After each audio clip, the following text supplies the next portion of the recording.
Welcome to sixth webinar on Java EE6 programming series from jpassion.com. Today's topic is Ajax, JSF 2.0 Ajax. Okay, so let's start with the presentation. So I'm going to finish up the presentation maybe in 10 minutes, and then rest of the presentation we are going to actually work with the hands-on lab, actually doing stuff and looking at the code. So these are the topics that we are going to cover. For those of you who are not familiar with the Ajax, I'm going to give you just like a 1-minute introduction on what Ajax is all about. And then we are going to talk about Ajax request handling in JSF 2.0. We'll actually see the difference between JSF 1.0 and JSF 2.0, how they actually handle Ajax request. Basically, the key point in JSF 2.0's Ajax request handling is partial execution and partial rendering. So we'll talk about those concepts in detail later on in this presentation. Then we are going to see how you are going to add Ajax support in your JSF 2.0 application. Basically, there are two different options. One is using JavaScript function, or you can use a tag. Okay, so let's move on. So let's spend a minute or two for understanding what Ajax is all about for those of you who are not familiar with the Ajax. So Ajax basically provides two important features. One is it does provide async communication. So without Ajax, everything is synchronous, meaning when you send a request to the server, until the server sends back the response, you are basically blocked, meaning your browser, you cannot do anything else. Okay. By using Ajax, the communication with the server happens in asynchronous fashion, meaning you can continue to work while Ajax engine in your browser will actually communicate with the backend server and receive the data. And then the second feature is that once it receives the data, it will do partial screen update, meaning it's not going to refresh the whole page. Instead, it will update only the elements that need to be updated while leaving everything else intact. So it's called a partial screen update. So basically that replaces the click and wait and refresh model of non-Ajax communication with the server. So that's basically what Ajax is all about. So this picture actually shows the difference between a non-Ajax environment, which is a synchronous model, and then Ajax model on the bottom. So in non-Ajax model, which is a synchronous model, basically when user asks for something to the server, user is blocked here until server sends back the response. So user operation is in fact interrupted in this model while data is being fetched. In Ajax model, user continue to work while there is Ajax engine is actually sending the request to the server and then receive the response. And once it receives the response, it will partially update. It will partially update the elements on UI. So it provides uninterrupted user operation.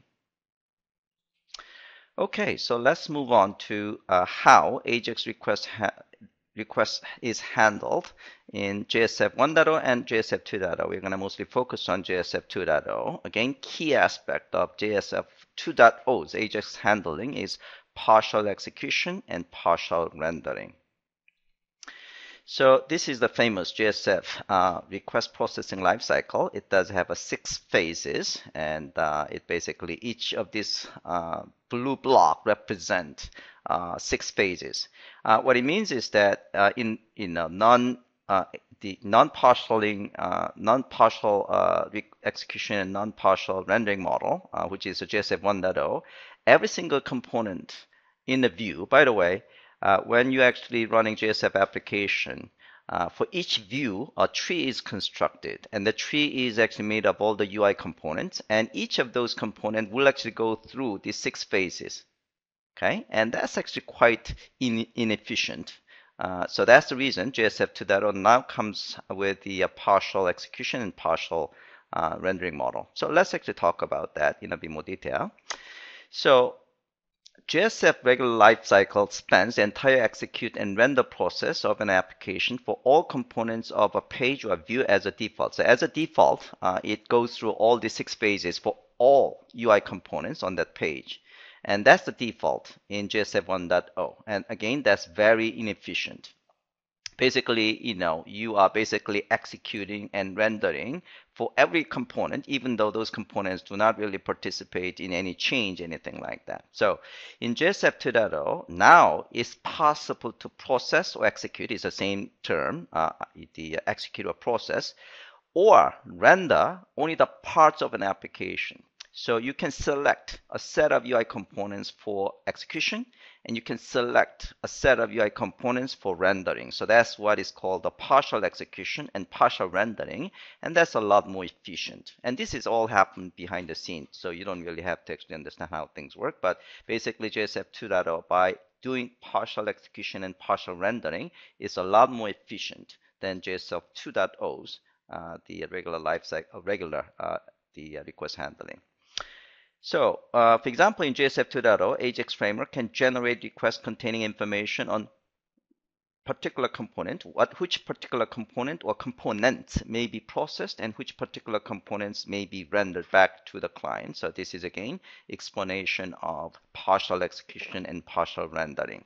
So we are going to actually see how you can specify the set of components for execution and set of components for rendering. So when you're using Ajax tag, you can specify execute and render attribute, and then you can specify set of UI components for partial execution and partial rendering. So we'll see examples of that later on. Now, the way things work behind the scene on the server is that when it actually receives Ajax request from the client, it actually constructs internally what is called a partial view context. Okay, so this partial view context maintains the list of UI components that need to be processed and list of UI components that need to be rendered. So those are partial execution list of components and partial render a list of components. Okay, so in fact it will call the process partial method to process and render. And there is also actually a method called isAjaxRequest on this particular object, partial view context, and it returns true if request header. So, we are going to actually see in a few minutes when you do the hands-on lab, the way the client indicates that is in fact sending Ajax request is by having a header called the faces request. Okay, so if this faces request header is present, then the server knows that this is in fact the Ajax request from the client. And then it will construct a partial view context, which contains the list of partially executed UI components and partially to be rendered UI components. All right, so this is a picture I actually took when we did the hands-on lab. So this is the request from the client. So when the client, JSF 2.0 client, is sending Ajax request, the header faces request is set with this.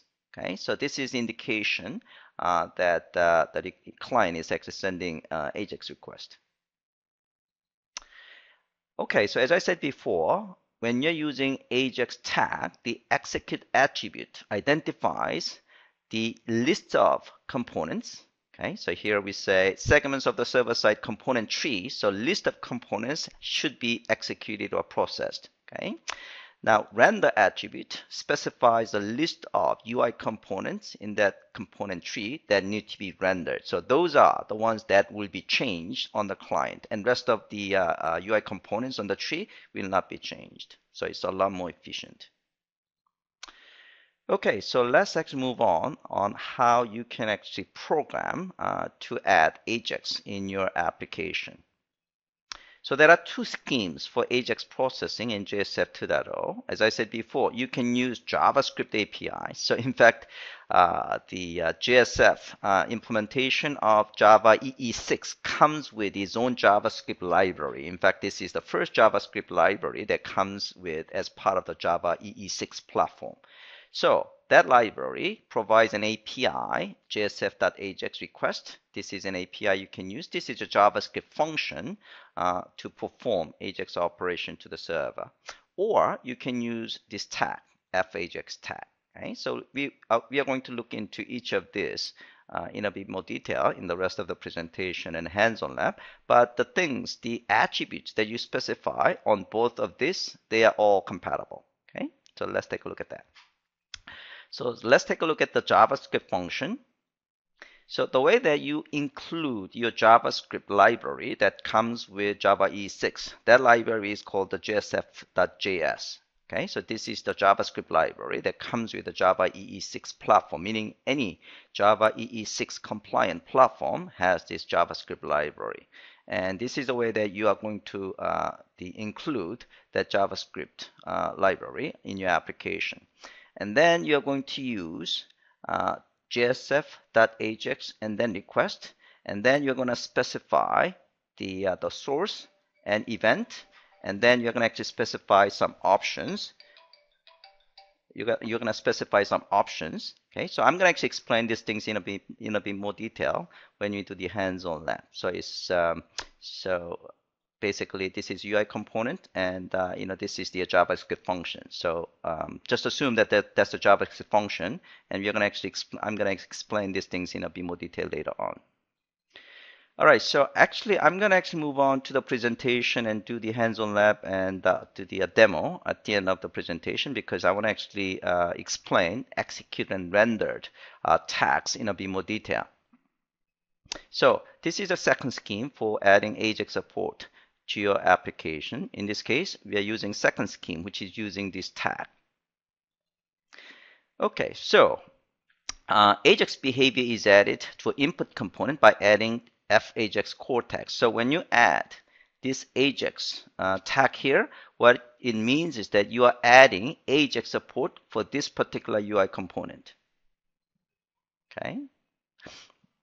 By the way, the one of the attribute that you can specify is event, and we're going to actually see what that means in the following slide. So if event attribute is not specified, as is the case here, the default action for the component will be performed. So if the component is input text type of component, the default event is value change. And if it is a command button like component, then default event is action. So we're going to actually take a look at these things in a bit more detail in a few minutes. All right, so these are the attributes that you can specify. The important attributes is event and execute and listener and render. So we're going to actually look into those 4 attributes. So event is basically a string that identifies a type of event which Ajax action will apply. Okay, so again, as a default, if you don't specify this event attribute, the default event will be chosen for action source components such as the command button or command link component. The event is action. And for editable value holder UI components such as input text component, the default action is value change. I mean, that's kind of obvious. And you can also specify other events such as a click, key up, mouse over, focus, and blur, and a few more. Okay, so basically these are the events that will trigger this Ajax request to the server.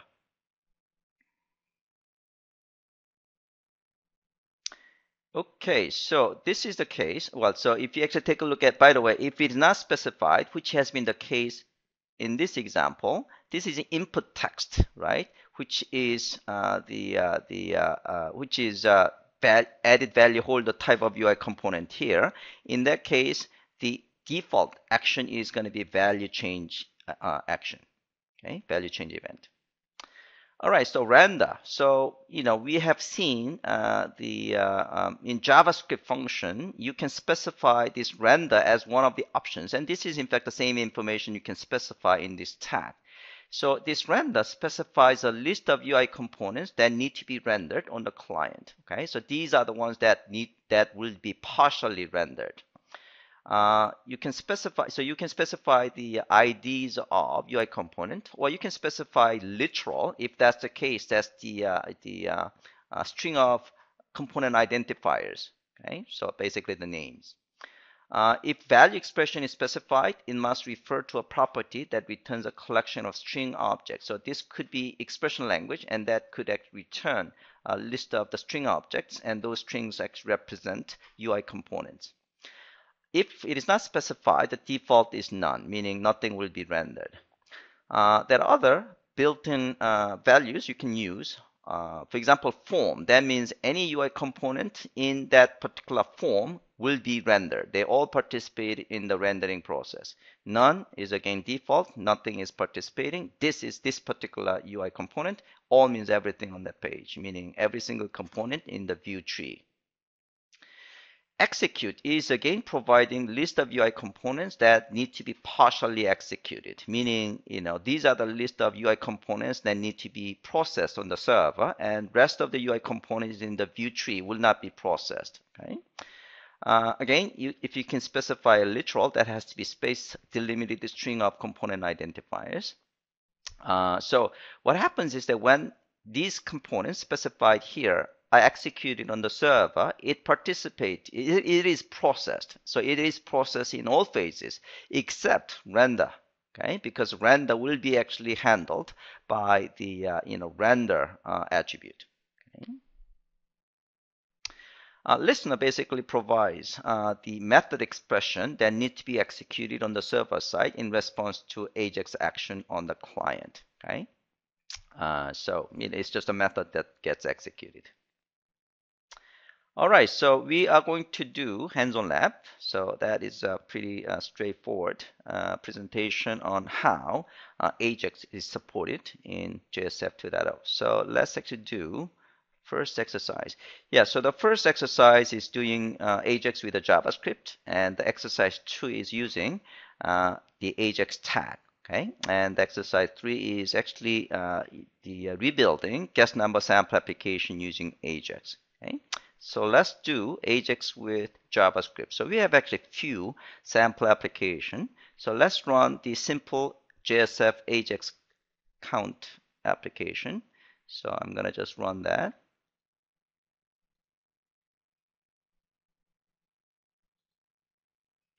So I'm gonna enable the developer tool on Chrome so that we can see the traffic between client and server. So in this case, whenever I click the count, okay, Ajax operation is being performed. Okay, so here the only thing that is changing is this. So this is the only component that is partially rendered. Okay, and so if you take a look at this, request and response, you can see this is the response from the server, partial response, and this will be actually handled on the client, by client, and you can see the update ID, meaning out1, that is actually representing this UI component. That will be the one that will be rendered, okay? And the value that will be set with this UI out1 is 3. Okay, and this one, in this case, again, updating out one UI component, and the value is actually 2. Okay, all right. So let's take a look at the code. Okay, so we just take a look at this, right? Yeah, so we just take a look at this and this. Okay. Now, if you take a look at the header, so let's take a look at the header as well. So if you take a look at the header, you can see request header contains this faces request field, and it contains a partial Ajax. So this is an indication to the server that this request is Ajax request from JSF 2.0 client. Okay. Now, yeah, so let's take a look at the code. So here, basically, we have output script tag that is including JSF.js library. So this is the way that you are going to use JSF.js JavaScript library that comes with Java EE6 platform. Okay, and then we have output text UI component whose ID is out1, and this is the UI component that will be rendered. Okay, and this is the value expression language basically calling get count method of the count managed being. And then we have command button UI component, and then here it has on click the method. So when this button is clicked, it's going to invoke Ajax operation. Okay, it will send the Ajax request to the server. So this is the method from the JavaScript library, and this is the source, and this is the event, And then this is the executor and render. So this is in fact providing, in this case we have only one UI component. This is the list of UI components that need to be executed on the server.